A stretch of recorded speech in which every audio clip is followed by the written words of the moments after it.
All right, welcome to the Yanagida Podcast show. I got a special guest, Mr. Richard Bissen, and 35 years in law, 17 years as a judge, and a whole bunch of other accolades, and mayoral candidate for our 20 upcoming, and it's a big honor. I know this is really exciting, and we got a lot of questions from the viewers, and I know we were just talking, and you seem so easy to talk to. Oh, well, Yeah. Thank you. Thank you for saying that. Yeah, I wanted to find out more about how you started this, so Yeah. that's what we're talking about. And that's awesome. And so, it's just amazing because I was listening to some of the origins of why you started the campaign. Okay. And it was was it for the grandkids? Yes. I remember. Yeah. These are my three grandsons. Yeah. Their names are Lalakia, Naluwahi, Kilinahe. They're 10, 7, and 1. And they're my three grandsons that belong. Two of my three daughters are their moms. And so I was worried, I was concerned about their future. I guess when I was doing my other work, it didn't really occur to me. But as I was getting closer to retirement and thinking about future, I was concerned. Growing up here on Maui, I don't think any of us really stop and think about whether we can remain here, like whether we can live here. At least I didn't in my, growing up in the 70s, the 60s or 70s. And so I worry now because I think maybe for my daughters, not so much, but for my grandsons, I just wonder, what will it take for them to be able to survive, thrive, and live here? And so I think we got to change some policies, we got to make some better decisions, and we got to be thinking farther ahead.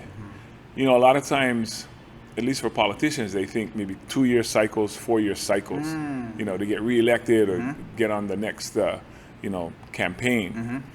But people who aren't politicians, we don't think that way. We think, in my case, a generation or 2 generations ahead. What is Maui going to look like? How do we want to see Maui? And if we want to see it that way, we got to plan now. Right. Because right now it's a little bit of catch up, a little bit of kind of a hodgepodge. I feel this. We just got to have better vision for our future. Wow. And that vision has to be that our grandkids and our grandkids can remain and live on Maui if they choose to. Yeah. That's the target. That's the whole goal. That's awesome. And talking about your grandkids and the future generation, what are some of the challenges that you've been seeing in maybe the last Cost of living. years? Cost of living. Cost of living. And I separate that out from cost of housing. Because housing, I see that as a totally separate monthly bill. For example, when you get a mortgage, or even if you get a monthly or a rent that you pay, it's usually fixed. At least mortgage, it can be a 10-year, 15, 20, 30-year mortgage. So you know how much you're going to be paying for the next 30 years. That's a long time, but you know what the goal is, to pay it off. If you pay rent, if you sign a contract, it's a 1 year, 2 years. So this is going to be my rent. But you don't know how much your groceries are going to cost next week. Right. You don't know how much gas is going to cost. You don't know how much electricity is going to cost. You don't know how much, those are all cost of living. That's cost of living. The main ones is, your utilities, your groceries, your gas, and that's not even including your disposable income that you used to have, going to the movies, going on a trip. Right. So when we talk about unknowns, it's the cost of living. Cost of living. That's what makes it hard for people. Just everyday people, just trying to make it. Just trying to make it, yeah. Especially after the last, 2.5 years yes, too. And pandemic taught us a lot. We learned a lot of lessons, and we got a little bit of a reality check. And some people, I think, reframed their priorities. What was important. Actually, I think it came crystal clear to people what was important to them. I think that's what happened to many of us. It's like a great reset kind of thing. It ended up being that. I mean, we saw the benefits to the natural environment. Oh, that's right. We saw Mother Nature being able to, replenish, some of the resources. We saw, when cars went on the roads and planes were in the skies, there was less. They could actually see it, right? Less smog. That's true. Less pollution. greenhouse gases, things that people are concerned about, and then we saw animals start to come back, certain life come back, whether it was in the ocean or because they were able to flourish and they were able to thrive. So, and then just people's lives changed. People decided maybe they would do more home business instead of working. Maybe they could get by with one car instead of two. Maybe they needed to focus more on their family and maybe not traveling. We couldn't travel. So people said, well, since we didn't travel this year, we saved a lot of money that we would have spent traveling. And we got closer as a family. We got a homeschooling. Somebody gets sick on the bus, they send everybody home. Somebody had to be home to watch the children. Just work.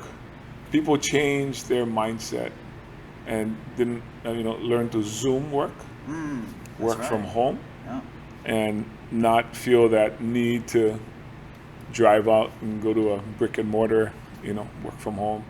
Now the impacts to us on Maui are people who moved here because they could attend work virtually. Oh, yes. So that had an impact on us because people figured out, if I gotta be homebound, how about Maui, or Hawaii?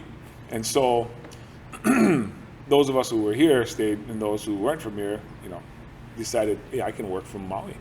Yeah. And that was probably something we weren't prepared for. Wow. And would you say that was where you saw maybe a big surge, or? Well, I have not studied that directly, so I'm just doing sort of anecdotally, knowing that's the buzz, that's the talk, but I don't know the actual numbers. I just run into people. You see people.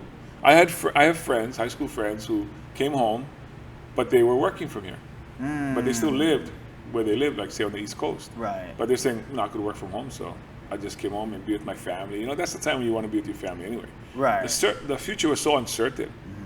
Right? I mean, we just didn't have a handle on it like we sort of do now. And so I think people thought, man, if this is the way it is, I want to be home. But obviously we figured it out and, are working through it. But I think it did cause people to want to be closer to home. And again, if you're going to be locked down, you can't find a better place to be locked down than Maui, Hawaii. Yeah. In the whole world. Yeah. This is it. That's true. So, wow. A lot of impacts. Yeah. A lot of lessons learned. I think everybody learned lessons. Businesses, government. People started thinking, maybe we both don't need to work if they're a couple, have a family. Says, you know what? We made it through that time. But if you keep going, see how we do. Because jobs too, they couldn't promise people work. Right. If you look at it now, it's completely reversed. It's an employee's market right now. Employees are getting signing bonuses, retention bonuses, pay raises. There are restaurants right now, Justin, that have changed their schedules, not because they don't have supplies, it's because they don't have employees. So maybe they can only do dinner, or maybe lunch in there. They can't do breakfast because they don't have enough employees. They don't have enough cooks. They don't have enough servers. They don't have enough people working. And so it's very much a market now where the employees are kind of calling the shots because people just didn't go back to work. Maybe there was a little bit of uncertainty. Well, when I needed you let me go because you didn't have work, and now you want me to come back, and I've kind of adjusted my situation. So maybe I'll come back, or maybe I'll come back for a lot more pay now. Whatever it is. Yeah. The market has a way of adjusting. Supply, demand. But I'm seeing the adjustments, restaurants that have closed or restaurants that have reopened only partial. I think that was all due to it is all due to the pandemic and how people are recovering from that. And then now, we're looking at a possible recession coming up. So, there's a lot that's out of our control, but there's still a lot that's within our control. So we just got to figure out what's what. Yeah. And wow, that's a good point about it flipped to being on the employee market. Yeah. And staying on that topic, I got a question from our friends at Pukalani Superette. Love those guys. They asked, we see large corporations coming on a regular basis. how do we plan to support small local businesses? Pukalani Siparet. Yeah, Puksuk. Puksuk, They, yeah. well, they have proven the business model, right? They've been in existence for over 50 years. I mean, they've done it right. They've got, any business that's going to do well has to have a viable product. That's the number one thing. Just like your business here, you got to have a product, and then you got to figure out the efficiencies, right? The business model. How do we deliver that service? How do we, cut our overhead? How do we do that? So, to answer their specific question, though, the market always decides what businesses can survive and cannot survive. I know they haven't mentioned any particular business in mind, but one of the good things about businesses that come to Maui is that they employ Maui people. That's true. Yeah. And, I know competition, can be good. It can drive you to be more efficient. If the other side is doing this, then maybe we got to make our business a little better, right? So we can get a share of the market, so we keep our customer base. Those are decisions that I know businesses have to make every day. And sometimes, like I said, the good part of competition is that, sort of, what's the old terms? Steel sharpens steel, or metal sharpens metal. I mean, so, you got that where you got to know, hey, you got to maybe change your work hours, you got to change your work habits, you got to do stuff. So from the pure business side of it, I don't think it's bad when there's competition. I can remember when there was, it feels like there's only one airline now, but when you have one airline, they kind of call the shots, how much they're going to charge, what schedule they're going to have. But when there's another airline comes in, wow, the prices go down, they offer more flights, and that's what we want to see, right? That's the kind of, it's healthy competition. And the beneficiary is the customer. Most businesses, they're for profit. Their job is to either make money for themselves if they're perhaps a mom and pop, or for their shareholders if they're a large corporation, right? So you look at the Walmarts and the hotels, and if you look at big businesses, they answer to shareholders and investors. So, like I said, I don't personally think it's a negative thing to have either competition or other businesses, whether they're small or large. But I will always think that the backbone of our system is small business. Small business is the backbone. And as a mayor, I would encourage a business-friendly atmosphere. I would want to look at having directors who understand entrepreneurs, they understand small business. I would want us to have a hotline for small businesses if they have issues that they can call and get an answer from us within 24, 48 hours. I would want us to help small businesses set up their GE tax licensing, their EIN numbers if they need them. So things we can do to help small business thrive, because that's really the key to most communities, is you got to have small businesses, and you got to make it for them to be able. Now, just by definition, they have a smaller market. They appeal to a smaller group. They're not going to be a big box. That's the difference between them and let's say a big box store. Right. But if you look at big box stores, if we're talking about the difference between, Ace is, Marmac, Ace Hardware, those, that's part of a larger chain across the country. But here, they're a small franchise, a small store. So you compare them to Lowe's or Home Depot, those are major players. And the advantage is sometimes your products are cheaper because they can buy on a higher volume, right, across the country. Right. But the big thing is they employ our local people. So bigger companies hire more people, so more people have jobs. I can't really comment on what they get paid, what their salaries are, or their benefits are. So, like I said, in addition to having competition, we have businesses and they employ local people, get them benefits, so they're able to survive and live here. Send their kids to school. The cost of living thing I talked about earlier. Right. So for the most part, I think business competition is healthy for most communities, unless they're forcing the small businesses to shut down.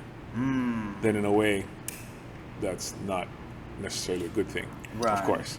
What we want is, like I said, healthy competition, and have our small businesses have their share of the market and thrive.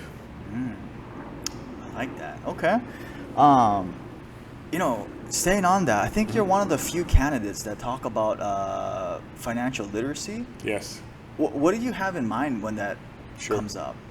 And I'll admit, I stole this idea from others before me. Like when I worked on the state, I worked on the governor's cabinet in 2003. I got to work with the deputy director of the Attorney General's office, and then later I became the director of the Department of Public Safety, which is all the prisons around the state of Hawaii.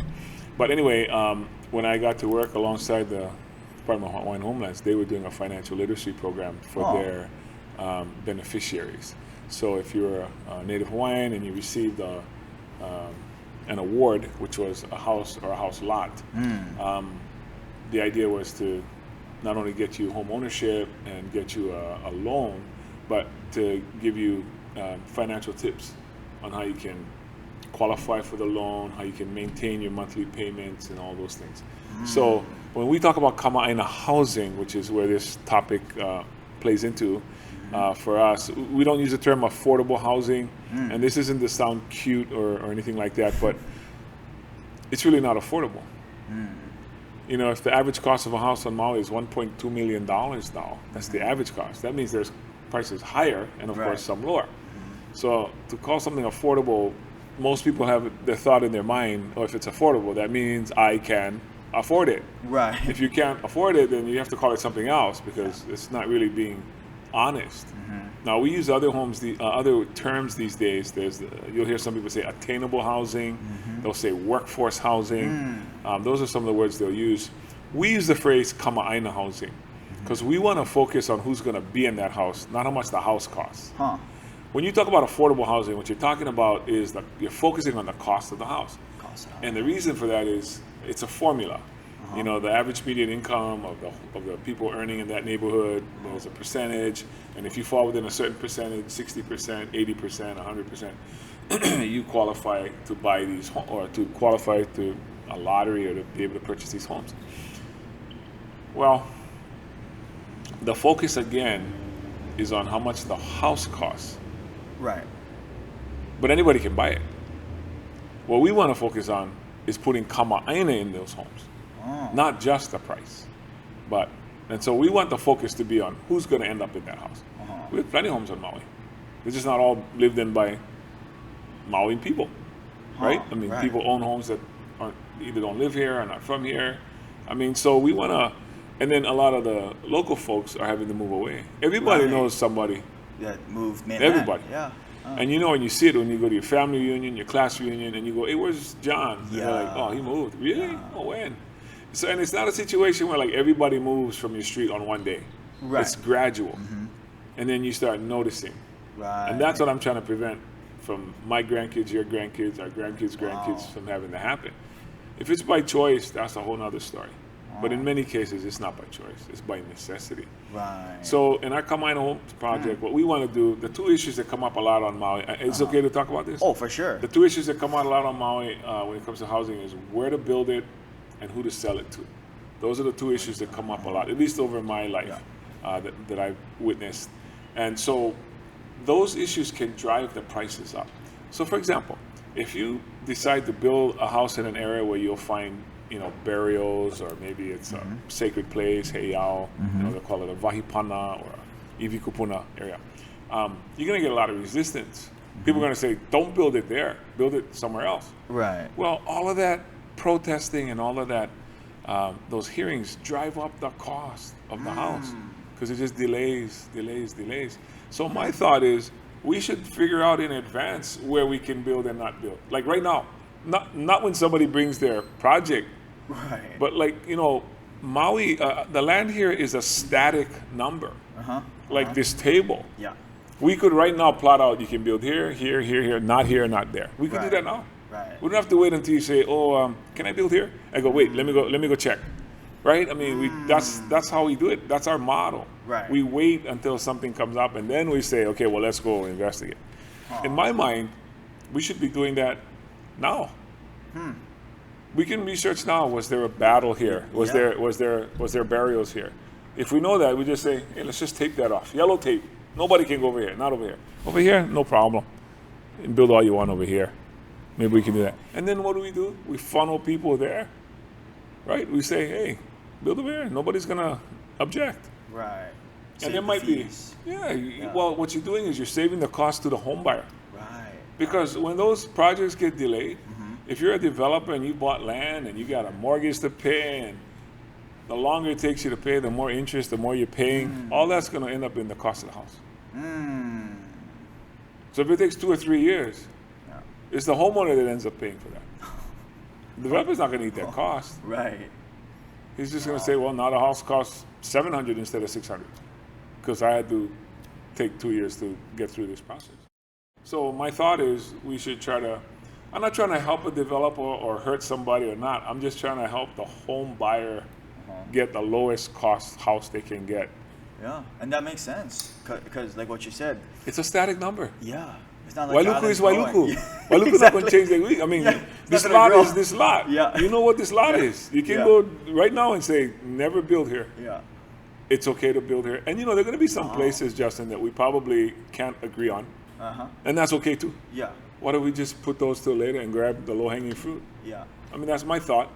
So that's the issue that I think can drive prices up, and it can drive communities crazy because people start to have conflict. People start to, get upset, and for good reason. Right. For good reason. Can't we avoid that? Can we avoid that? Maybe. Right. We should try. We don't have to fight everything. Yeah. We can head it off before it happens. And what is happening is when we pick wrong locations. For either environmental reasons, maybe too close to the shoreline, for cultural reasons, building in a spot that is considered sacred. Right? I mean, there's things we should just factor in. Right. But we know now where our sacred places are. Right. We know that now. It's going to be the same next week and next month. That's true.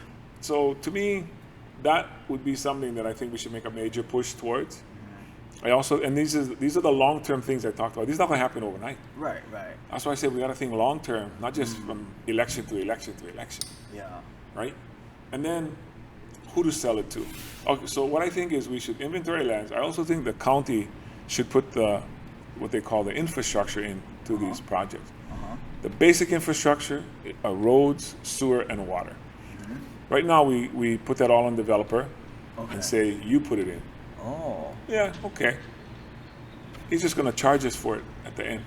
Like an upsell. You go and buy yourself a truck, and the guy says, you need the moon roof, you need the 20-inch tires, you need the shiny rims. And you go, sure, put them in. And then your $40,000 truck costs you $50,000 now. And you go, oh my gosh. Well, the guy says, you wanted all that, right? You're like, yeah. So we tell the developer to put that stuff in, and we say, build a park, build a school, build a shopping mall. Ching, ching, ching, ching, ching, ching. Next thing you look, how much does that house cost now? All the costs that we asked them to put in. So what we got to do as a county, if we want to drive those prices down for people your age, younger, older, to buy a house, the county can come in and say, we'll put that in.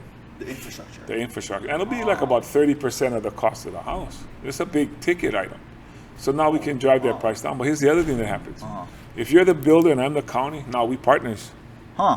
We just made a public-private partnership because we're in this together. Dang. So now I'm like, okay, well, let's look out for each other's best interest because you're trying to make money. Right. That's your job. Right. You're trying to pay your carpenters and your plumbers and your electricians because those are our trades. Those are our neighbors. They need jobs. They need to get paid. And we need homes. Perfect. So we say, okay, we'll work together on this. Right? And get that project through. What costs money on homes are delays. Delays. You get a delay in supply chain, right? You're gonna get the cost of materials, cost of labor. Things can cause that price to get higher, and it's always gonna end up with the home buyer. So if you're somebody that you thought you could afford a house, and then you find out you can't afford it, I guarantee you somebody can afford it. They just might not be from here. Somebody's gonna buy that house. Right. You know that. There's no empty houses in Maui. Right. Somebody owns the house. Yeah. But who owns the house? Is it Kamaina or not? So for me, I think what we got to do is keep those prices down. And then the third part of our 5-part plan, the financial literacy is the fourth one, but the third part of this plan is what we're referring to as, and this is the kama'aina part, is you have to qualify for a homeowner's exemption. So anybody who owns a home on Maui, if you're the homeowner, as long as you live in it and it's your primary residence, so you can own more than one home, but if that main home you live in, that's your primary, you can claim a homeowner's exemption. So you get a $200,000 reduction in your taxes on the value. So let's say your house cost is valued at $700,000. Right. Normally you would pay taxes on a $700,000 house. Right. It's so much for each $100,000 that you pay. So you pay an annual tax. If you're the homeowner and you live in it, your value would be $500,000. It would be reduced. The county does it now. In fact, the whole state does it. But you got to be that person who lives in the house. Right. So it reduces your tax base.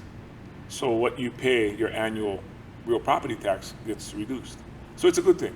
It's an incentive we give to the public and to people to buy homes. We want them to buy their house because you get a tax break. But you got to be kama'aina to get that. You got to be a resident. You got to be living in the house full time. Now, if you have a second or third home, you can't claim an exemption on those homes. Right. You can own them, you can rent them out, you can give them to your kids, but you just can't get a tax break on it. That's fine, and that's fair. You can't get one for every house you own. Right. So for people who are like investors or speculators that come from the mainland, if they buy their house and they only stay in their house a month out of the year, they don't get that exemption. So what I'm trying to focus on is this subdivision that we're calling kama'aina housing. Only people who qualify for homeowners exemption can buy a house here. That's our model. That's our business model. Wow. The fourth part is what we talked about already, which is financial literacy.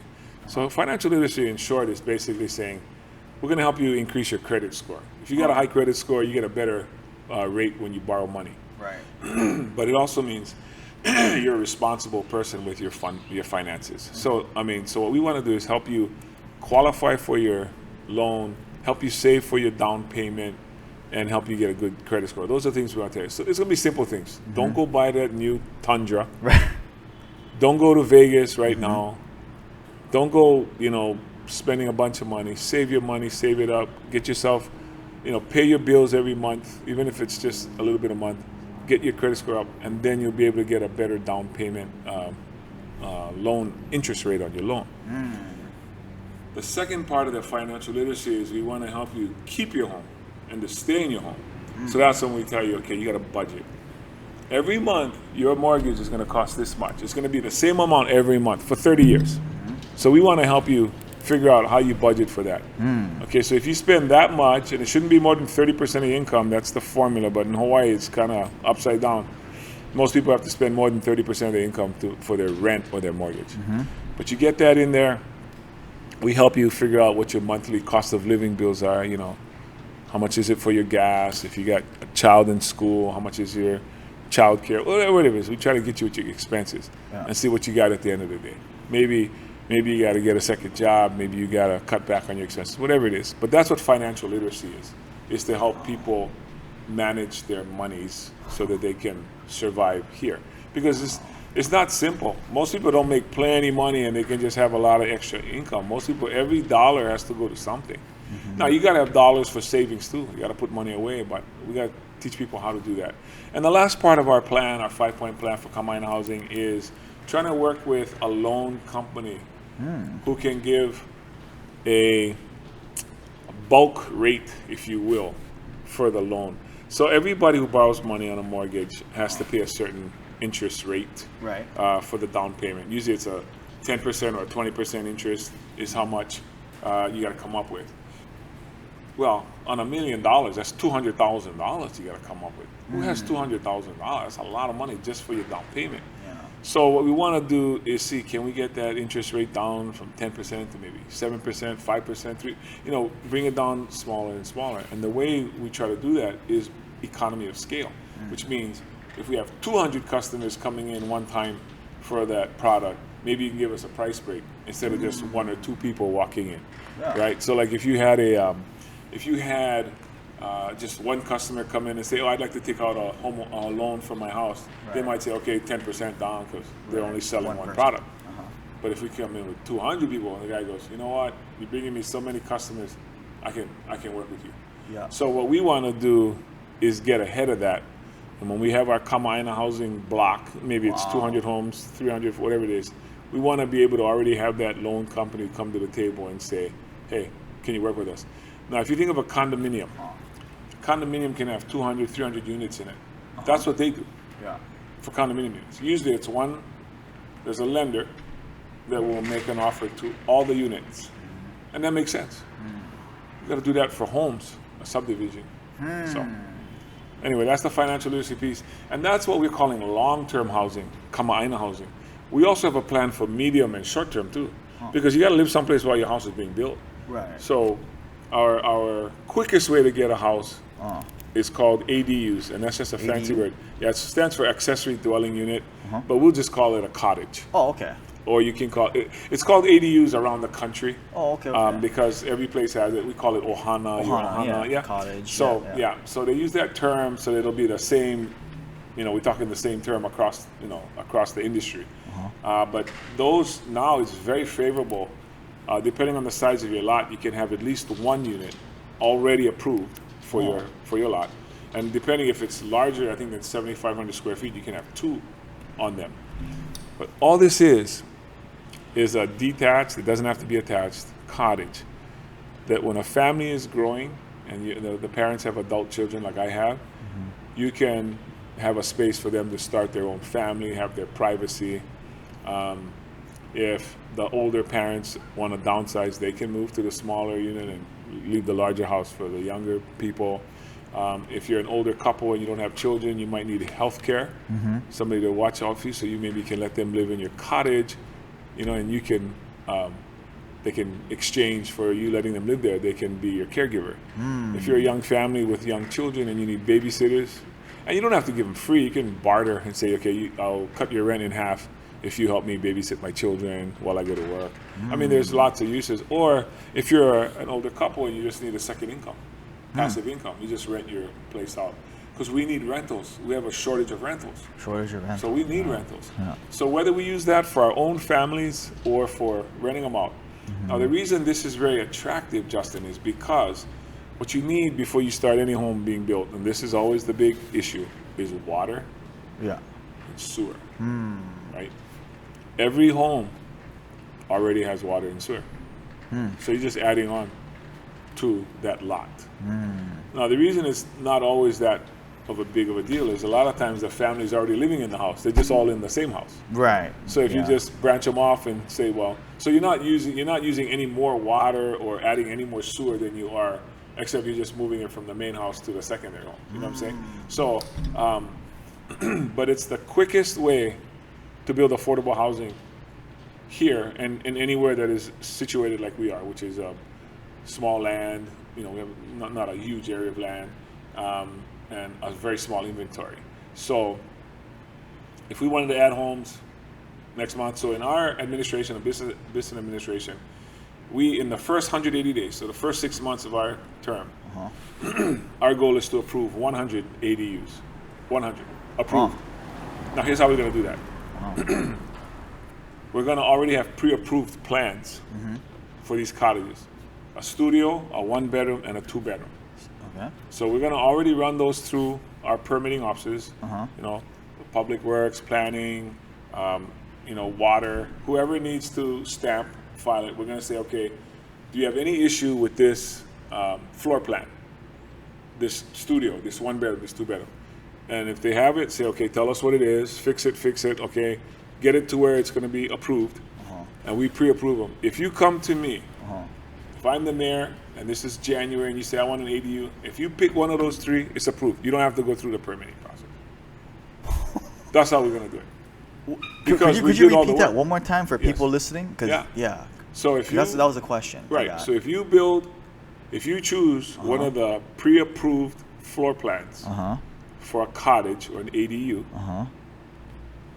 that'll be approved because we've already, as long as you're hooking up to county water, county sewer. If you live someplace where it's a septic or cesspool, I will tell you, that poses a little bit different problem because you might have to dig another cesspool or increase the size of the one you already have. That could happen, I'm told. But if you hook up to the county system, water and sewer, that will be pre-approved. Now you can pick your own and you can make a custom one. That one you got to go through the normal permit process. So you got to wait in line and it's got to go through the approvals. But if you choose the ones that we will pre-approve, and you know what we hope to do is expand those 3. You know, offer even more models for people. Because the idea is this. I told you already, the cost is what's going to drive the price up is the delays. And you know, some of these homes, you might be able to go to a certain contractor developer who can already have a kit made up for you. Everybody in Hawaii knows a plumber, knows an electrician, knows a carpenter. So you can go owner builder, you can build your own. You know, we'd want you to use people in the business so that they can, you know, put it up correctly and, you know, meets all the standards. But you can obviously build your own as long as you meet the approval. Now, you still got to go through inspections. The plumbing inspector, electrical inspector still got to come inspect the job. But the plans and the permitting part, be approved. That's our goal. 100 in the first 180 days, approved. Not built, approved. And then, you know, get them built. And, you know, that keeps everybody, it keeps those units being built. Now, the middle term, I talked about the short term and the long term. The middle term is repurposing vacant commercial space. Okay.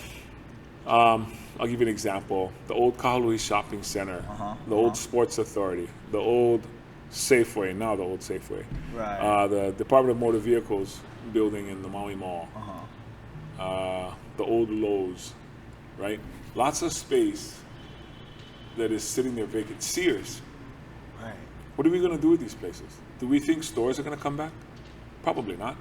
Do we think Sears is coming back? I don't think so.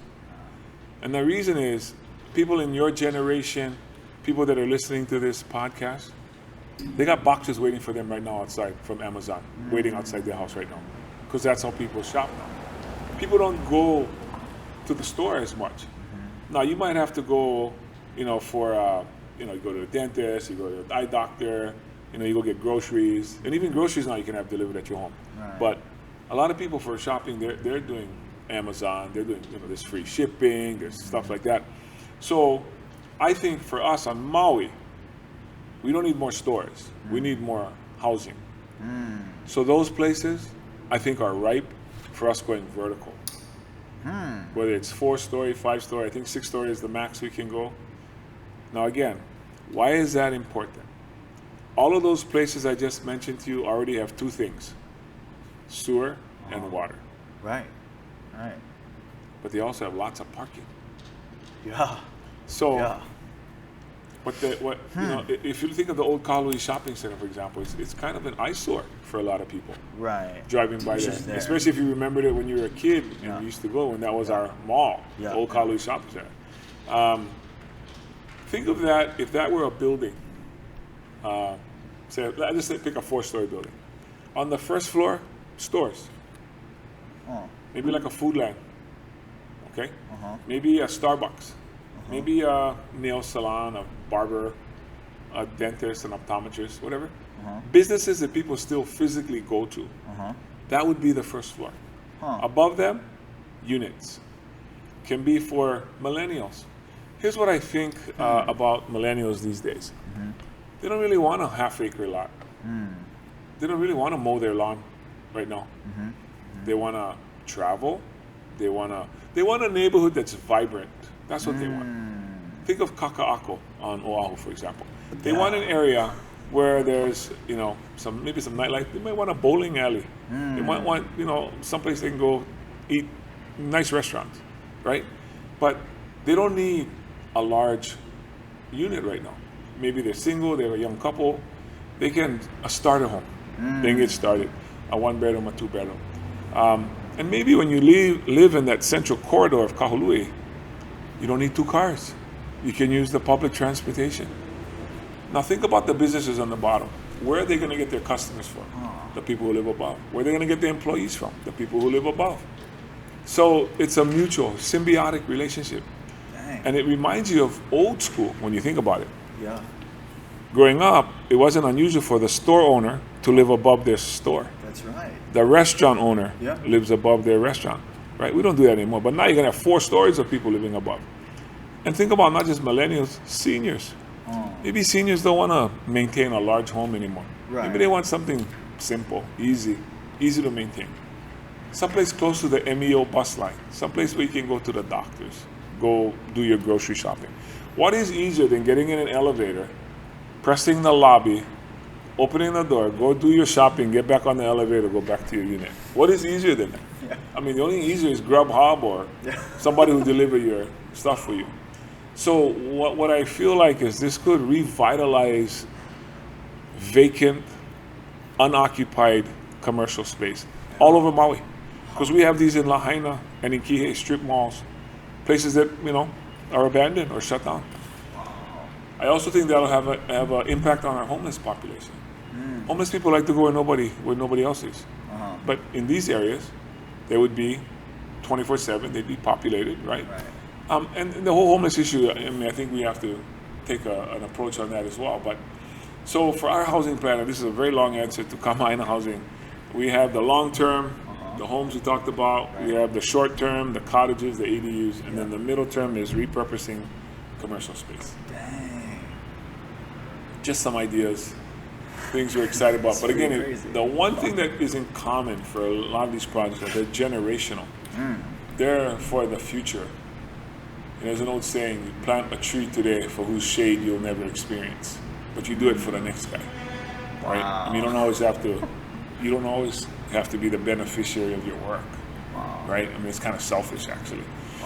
You can do stuff that benefits somebody else, somebody you never even met, somebody you don't even know, right?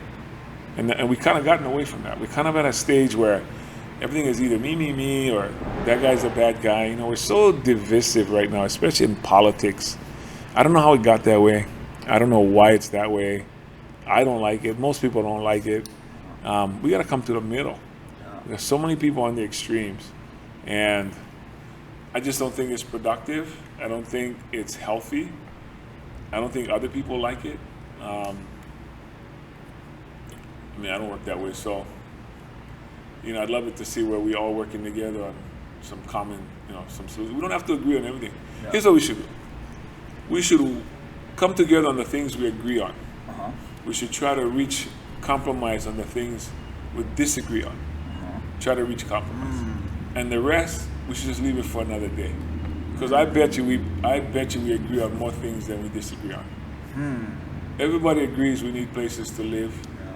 We need to reduce our prices. Everybody agrees we need a healthy environment. And people who are strong environmentalists, they need homes. People who build homes, they like clean beaches. People who live in homes, they like clean air, clean water. We all agree on the same things.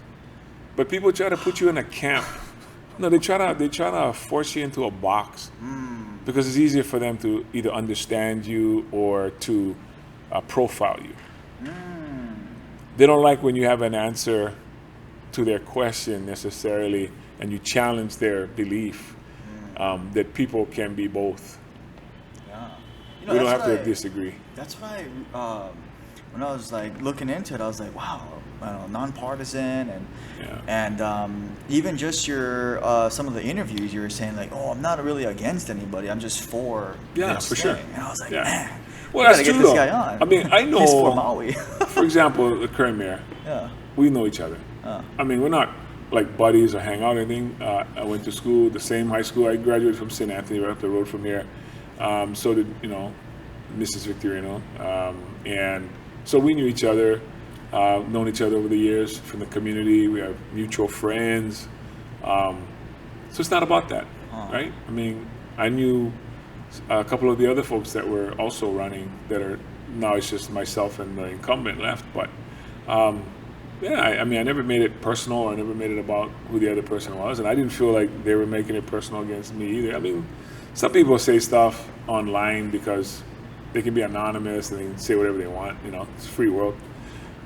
Say what you want, but whether it's true, people can have an opinion no matter how wrong it is. You can still have it, and some people don't want to know. It's easier for their talking points to just, say stuff, but I challenge them to get to meet. I'm the only candidate, and I'm proud of this, that went to every community. We held physical in-person meet and greets at every community center that was open, that allowed us to. And we did 11. So we went to Hana, we went to, Lanai, we were at the Pineapple Fest. We went to Molokai, we went to Kihei Community Center, Lahaina Community Center, Kula, you name it. We went to all of them.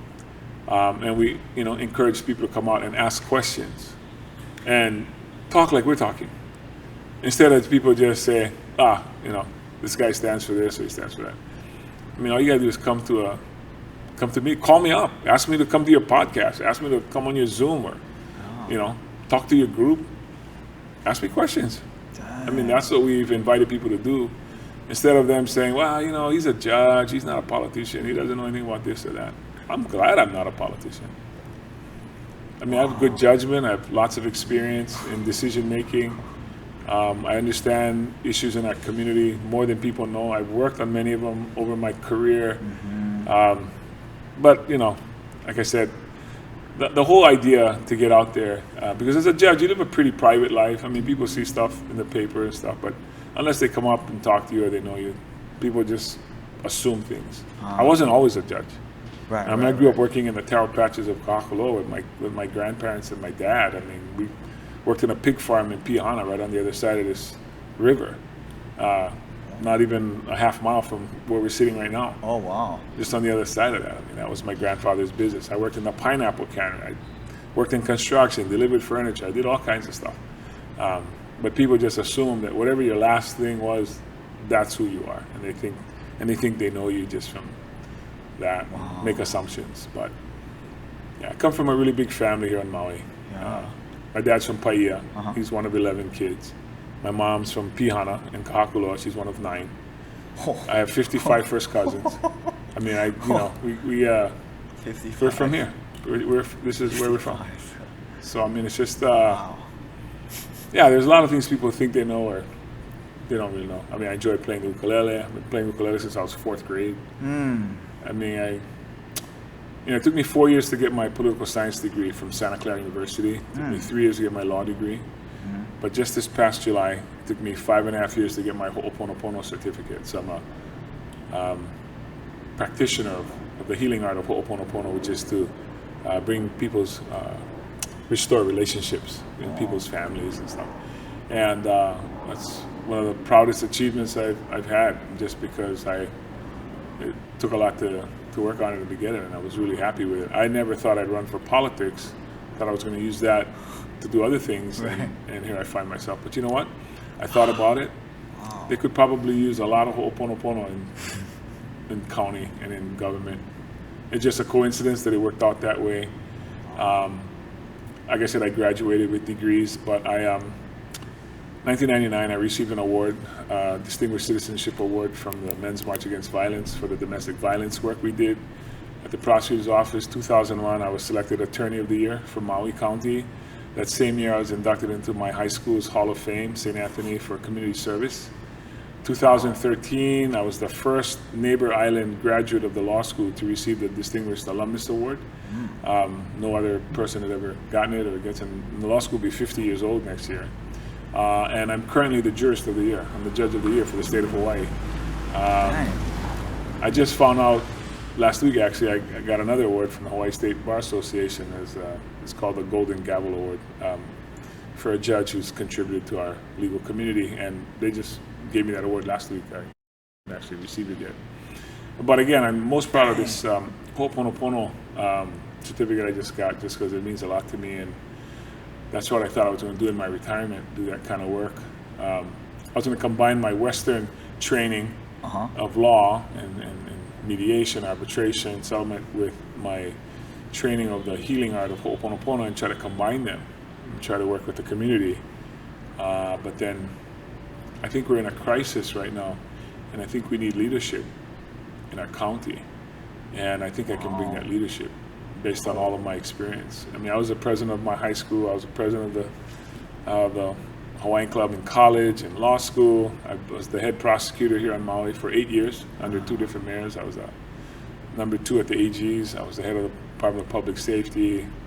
and I was the chief judge of the circuit when I retired. So I've held a lot of leadership positions, and even though I've never been a politician, which again I'm okay with that, I've had a lot of experience, and I've had to use a lot of my judgment to make good decisions.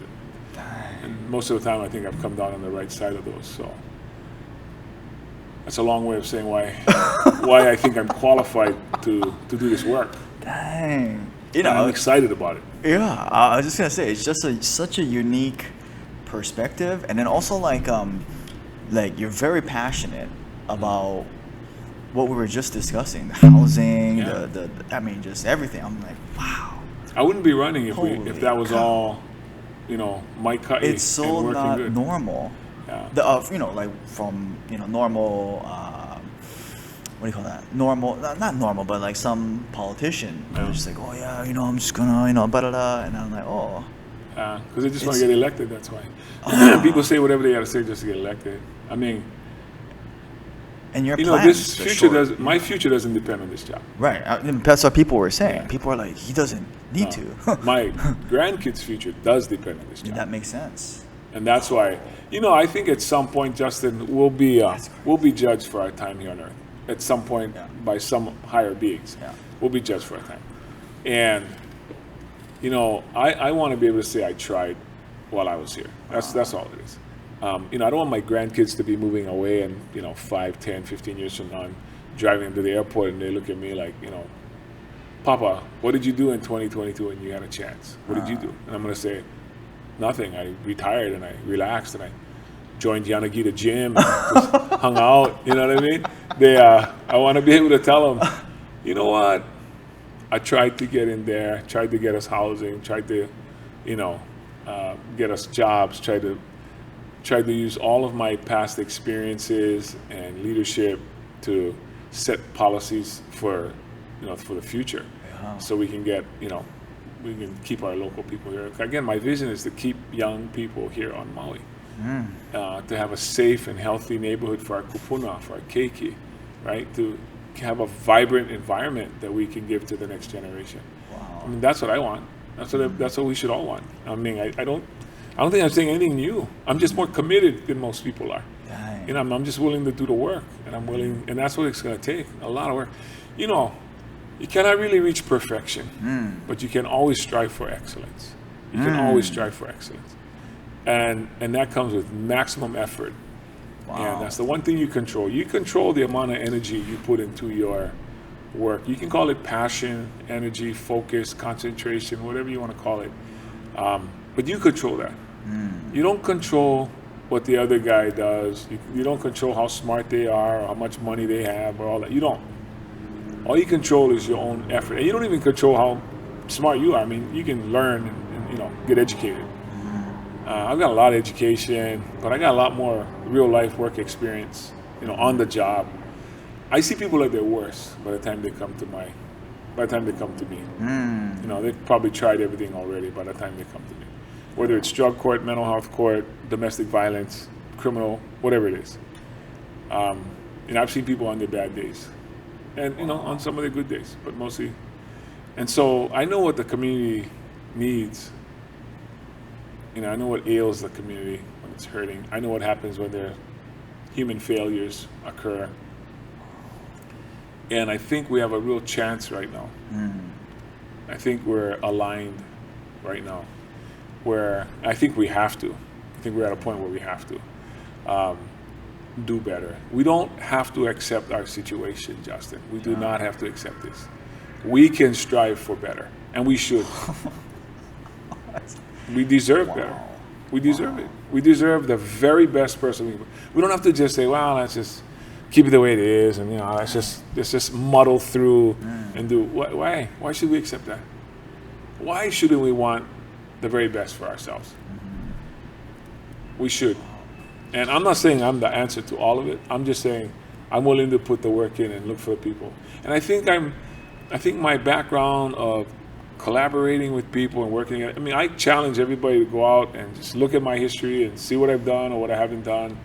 My career is a pretty open book. So you can go see my decisions, my cases, whatever.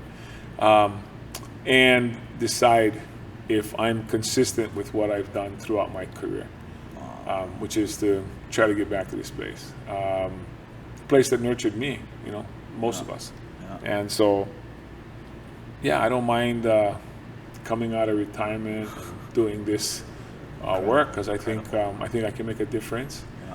And I think I'm a kind of person that will attract other people to want to come to our organization. I think there'll be people who say, I'll join the team. I'm in. If you're in, I'm in. Not everybody wants to be the tip of the spear. I get it. Not everybody wants to put themselves out there. Sure. I'll do that part. Wow. But I just want to make sure when I turn around and look behind, get people standing behind me, right? I mean, we all want that. And I think there will be, because there is now.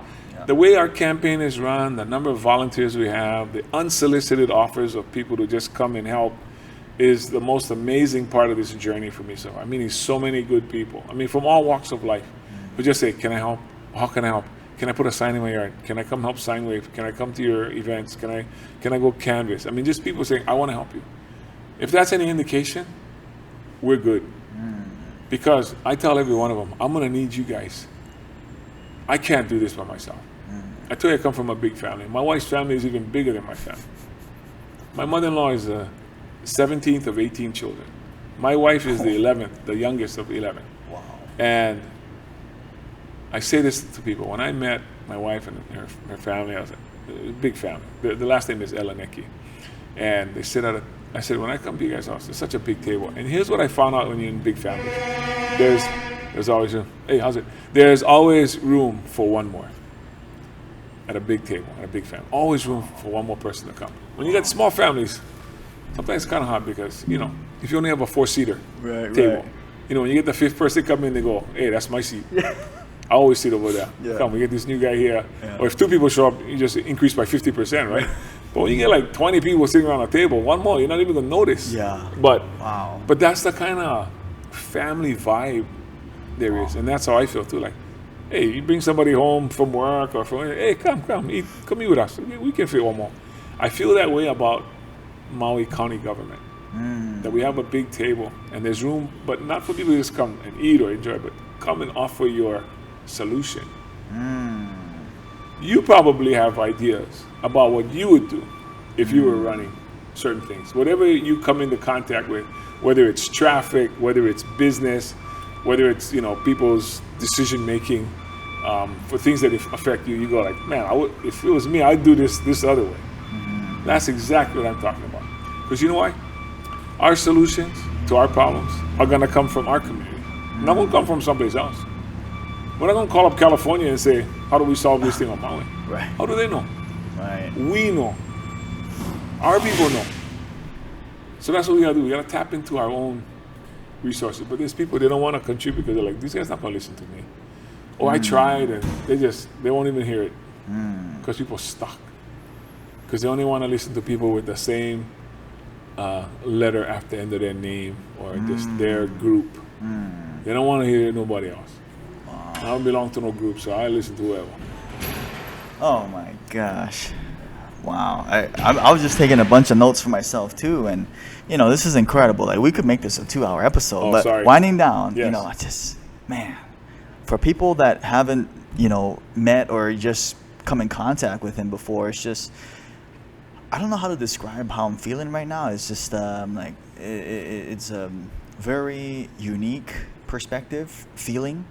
And I just want to answer some of the, get to some of the questions I got sent in. I know we got the Pukaline Superette. He's a hunter.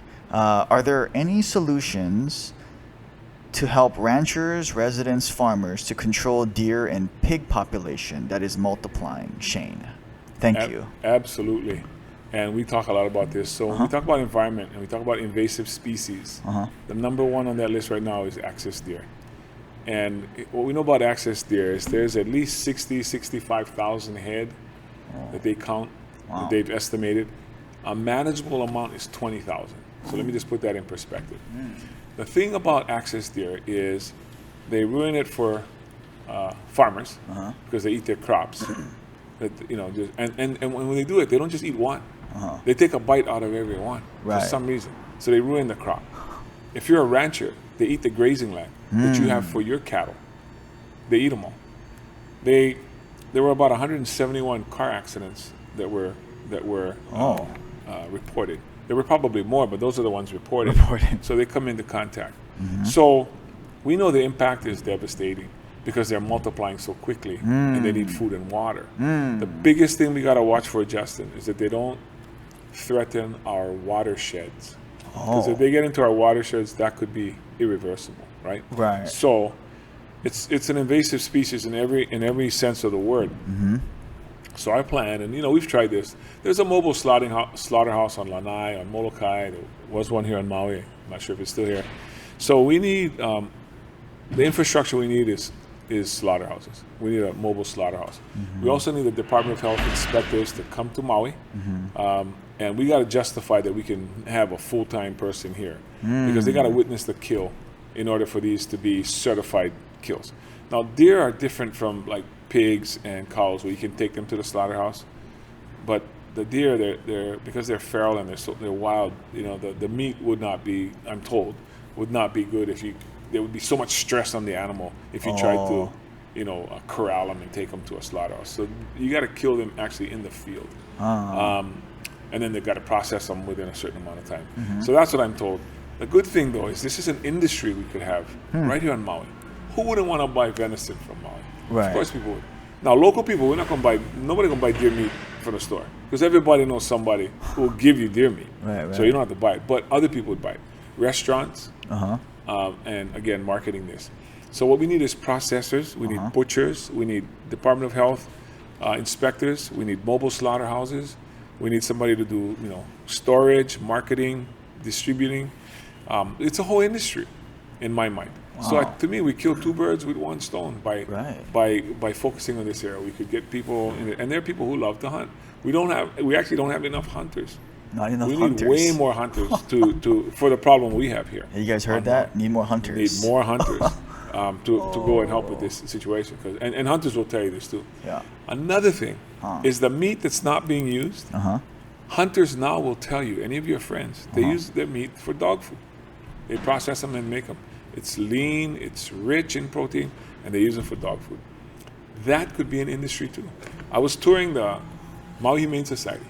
The number one expense is dog food down there. That makes sense. Yeah.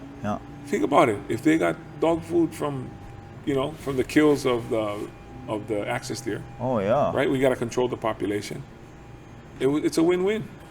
So and you could market dog food. You could market dog food, venison dog food, like you can market venison meat. Right. It's an industry. It's a potential industry.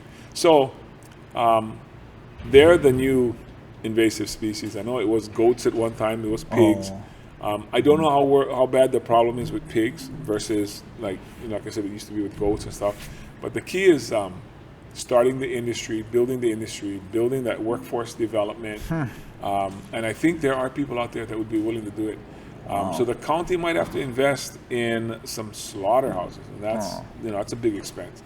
And then work with the state, convince the state that we need these health inspectors. And again, everybody talks about diversifying the economy, too much reliance on tourism. Well, here we are.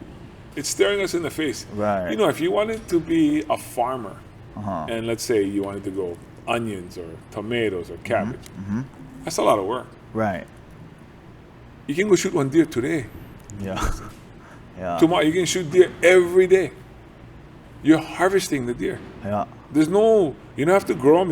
You don't have to feed them in water. It's not like raising. I'm not saying it's easy. Don't get me wrong. Yeah. I'm just saying it's not like raising cattle from or raising pigs or even growing plants, because they're already there.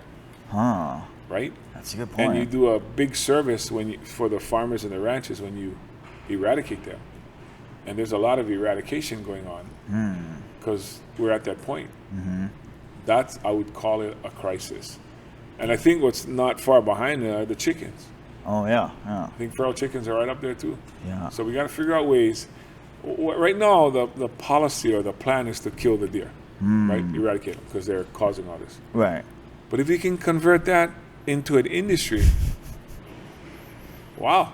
That's like a double. Yeah. Like a double, right? Yeah. So that's what I think about that for Shane. Mahalo to Shane for that question. Dang. Wow. And we need more hunters. We need more hunters. I didn't realize 65,000. Yeah, so, between 60 and 65 is the number estimate that was given to me by DLNR. And so, and I know the managed population is 20. If we can get to 20, we're just right. And we're just talking about Maui right now. I'm sure Lanai and Molokai have their own challenges. Oh my goodness. Wow. So we gotta create the industry, because then it will be attractive. Right now, people shoot for probably home, home use, or they like the hunt. Yeah. But we can't just be going for racks. You gotta shoot. We gotta kill the doe. We gotta kill them, because it's multiplying. Yeah. And the other thing I'm learning is our weather works against us again in this industry, because on the mainland there's one breeding season because of the winter. Because we no more winter. Yeah. They, I believe, can give birth like every 8 months or so almost twice in a year. And that's and they can have two. The mom can give birth to two, right? Usually, one or two. Mm-hmm. So that again multiplies. They're multiplying faster than we can eradicate. Wow. It's as long as they don't get to the watershed. All the other things I talked about, the watershed is the one thing. No more water, we're done, right? So we got to be real. And the watershed people know this, and they've taken lots and lots of precautions. Right. But we should be helping them. And people agree that venison is some of the best in the world. Mm-hmm. Mm-hmm. If you've ever had from friends and family, it's great. Mm-hmm. My secretary used to make venison chili all the time for us at our work. She would just say, "Oh, my husband killed one. Made venison chili." I was like, the food is good. The meat is good. So. Yeah. Yes. Great question. Yeah. Great question. Yeah, Shane, thank you. Yeah, we thought a lot about this issue. It's the number one invasive species, I think, right now. Yeah. On Maui. Wow. Maui County, actually. Maui County, yeah. All right, and then going down to we'll go one more question. Okay. Actually, where did it go? Oh, so this is from Joanna, who owns All Kind CrossFit. Does our future mayor support exercise, health, nutrition through our gyms in our community? And if so, are there any support for small businesses for our residents on health and wellness? Joanna. Yes, the short answer, I do support that. I think we should be increasing our fitness stations, our parks, our walking, biking, and hiking trails, especially hiking along trails from, let's say, the Pali to Puamana and that area, because we've had to move the highway up because of because of the what do I want to say, increase in climate change, because of climate change. That's the word I guess I was looking for. And so we should be looking at more wayside parks. Think of like Wahikuli Beach Park, something like that. We could have more campgrounds along those, and we should definitely be encouraging more parks and fitness stations, water stations. We should be having that more, and that's an ideal location for that. People love to camp out in that area, right? And I don't know if that's Palauea, at the bottom of the Pali. Always you see people out there, right, wanting to camp during certain times of the year. So the county should seriously look into that. County or state, I don't know if it's state land or if that's something that we can receive.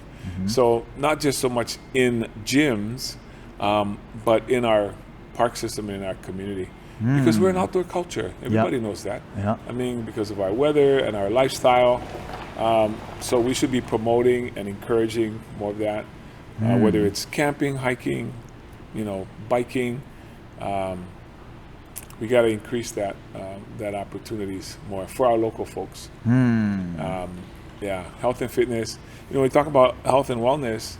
I would like us to promote more cultural healing too, which is Ho'oponopono, La'au, Lapa'au, Lomi, right? Those are healing arts that we can promote right here on Maui, right? Right. Our cultural. It's not to capitalize on anything, we should be, there was 7 of us who received our certificates in Ho'oponopono. We started with 12. But there are fewer and fewer practitioners. So whatever we can do to revitalize that. I'm sure we have lots of more lomi people, massage therapists, lomi, in particular lomi, and then even more so la'au lapa'au, which is, Hawaiian herbs and medicines. So I think when we talk about wellness or even health in our community, those are areas we should definitely be promoting. So yes, I'm in favor of this. I love that. And then final question. We like to ask all our guests, what does the title Fighting Sickness with Fitness mean to you? The title means the healthier you are, the less likely you are to be ill. I love that. Yeah, thank you so much. Thank you so much for Justin, coming on the podcast. Thank you for having me. Very much. It's great to meet you, and thank you for opening your space. Yeah, thank you. For you guys tuning in, I want you guys to check out his website, richardbissen.com, and then what are some other bissenmovement.com. Yeah, and then we'll link them all. We'll link them all to our platform. So just click the link below, and we'll see you guys on the other side. And ask them to register to vote. Yeah, we want people to register to vote, and of course, cast their votes as well. That'd be great. Boom. Anything you wanna? Any last thing you wanna leave off? No, thank you. Just thank you to you for promoting just our community as a whole, and I appreciate. Very honored to be invited here. Thank you very much for the lei as well. Mahalo. Thank you. All right. Thank you, guys.